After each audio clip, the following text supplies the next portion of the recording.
Ya, kita bertemu di link ini di Kota Bandar Lampung dengan semangat dan juga kesehatan yang prima di tengah pandemik. Saudara-saudaraku yang dikasihi, para subscribers yang mendukung program kami. Hari ini saya akan berbicara hal yang sering kita dengar dan kita temui dalam masyarakat hari-hari. Namun ini sangat penting kita ketahui bahwa ini hal yang juga prinsip yang bisa menimbulkan konflik berkepanjangan dalam keluarga ya. Di ini yang lalu, di video-video yang lalu saya berbicara masalah hukum waris ya.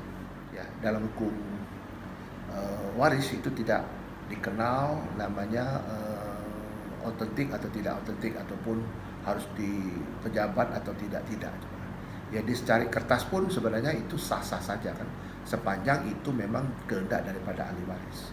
Pertanyaannya mungkin yang lebih konkret lagi, apakah satu statement dari yang meninggal itu, sebelum meninggal itu dia memberikan hanya kepada satu orang anak saja, misalnya anaknya 3, dia memberikan statement testamen kepada satu orang saja, anaknya yang 2 tidak. Pertanyaan, apakah kedua anak yang tadi itu mendapat juga? Iya, mendapat juga, walaupun ada seperti itu. Jadi intinya itu kembali kepada hubungan hukumnya. Kalau dalam satu perkawinan, ya, di dalam hukum perkawinan itu, kalau itu sah perkawinannya, anak lahir dari hasil perkawinan tadi, itu sudah pasti dia memiliki hubungan hukum dengan ibu dan bapaknya. Tapi kalau itu tidak sah menurut hukum, artinya anak di luar nikah yang lahir karena orang tuanya tidak menikah secara negara, artinya secara undang-undang yang mengatur Undang-Undang Nomor 1 Tahun 74 itu, maka hubungan hukumnya itu rehbetricking, hubungan hukumnya hanya pada ibunya saja.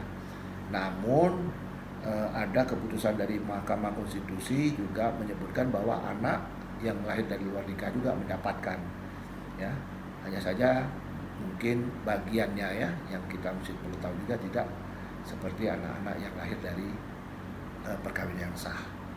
Nah itu, jadi kalau kita berbicara masalah apakah itu perlu otentik, apakah itu perlu dinotaris, tidak perlu, di mana saja boleh ditulis itu. Hanya saja mesti yang dibuktikan itu di bawah tangan tadi, order ham tadi, akte di bawah tangan ataupun order ham akte tadi, harus dibuktikan tuh kebenaran dari yang membuat. Apakah orang itu yang benar-benar membuat? Kadang-kadang satu tempo kan bukan dia yang membuat, bukan dia yang tanda tangan. Nah ini perlu pembuktian seperti itu. Kalau sahnya terhadap di hadapan hukum, semua dua-duanya sah gitu. Bisa dilakukan di hadapan notaris ya, dibuatkan aktenya dan atau juga disimpan dalam repositorium dalam arsipnya kantor notaris itu, ketika nanti setelah yang memberikan waris itu meninggal dunia ya, si mati ataupun si yang meninggal dunia, maka surat tersebut bisa dibuka dan bisa dibacakan di hadapan para ahli waris ya.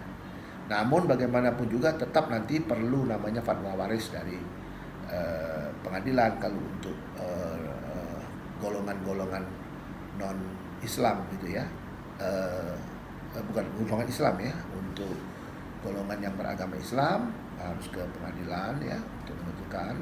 Tapi kalau untuk yang non Islam ataupun di luar itu bisa hanya cukup dengan dibuat di hadapan notaris. Kurang lebih seperti itu yang mau saya sampaikan ya. Sekiranya ini membuka cakrawala kita semua sebagaimana menambah wawasan. Tetap semangat dan sukses.